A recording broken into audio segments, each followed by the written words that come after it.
umwana w'umuhungu wa Mariya. Yesu Kristo yavutse ku munsi wa Noheli.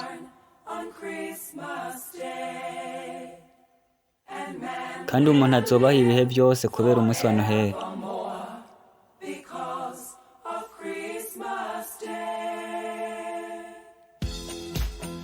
Umusobanuzi Yesu translator Noheli. Yesu translator indirimbo yitwa kera cyane i Betelehemu nuko Bibiliya yarabivuga.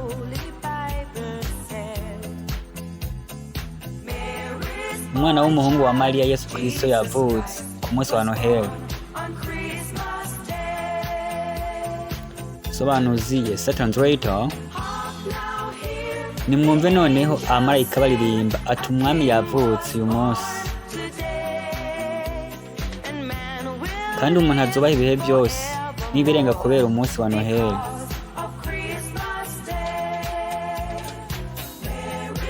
Umwana w'umuhungu wa Mariya Yesu Kristo yavutse ku munsi wa Noheli. Mu gihe abungere bari baragiye ubusho bwabo mu ijoro, babonye inyenyeri nshyashya yaka cyane.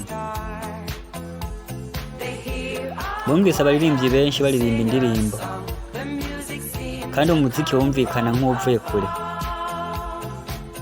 Sobanuze nta wundi ni wonyene Yesu translator. Nimwumve noneho abamarayika baririmba ati umwami yavutse uyu munsi.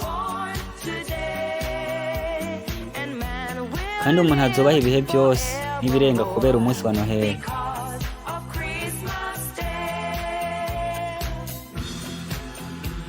Sobanuzi Yesu translator. Sobanuzi Noheli dudu. Rero Yesu translator sobanze mushasha rero ariko arasobanura indirimbo yitwa ntayonza ariko cyane cyo nuko ngaha mwumva ubutumwa buriko buravugwamo. Rero iyi ndirimbo ni ya Noheli. Rero Yesu translator yasobanura indirimbo nyinshi mafilme atandukanye. Rero iyi nayizanye ku munsi wa Noheli mwese baryohera bagenzi kugira nawe mutuza murayivuza misi yose nk'umusobanuzi yigenga arayisobanura. Rero ngaha abana bavuga ati mu kanya gato isi yose yarashimishijwe, inkengeri zose zaravutse, harama y'ibyishimo no gutwenga, abantu bose barasemerera ati nimumenyeshe bose ko hari icyizere cyo kuronka amahoro. Sobanuzi mwami wanje warungitse umwana wawe aza kudukiza. Ewe mwami wanje watwihaye wewe nyine bwawe.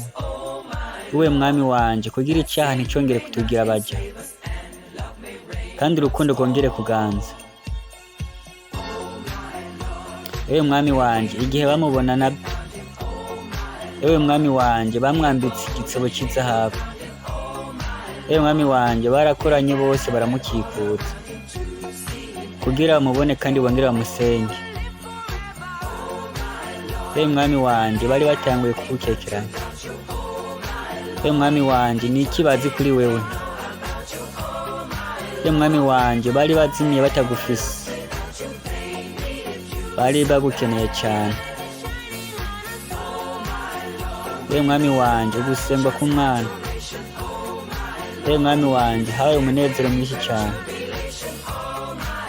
Ewe mwami wanje baruzuye gutangara bamenye icyo bari bafise.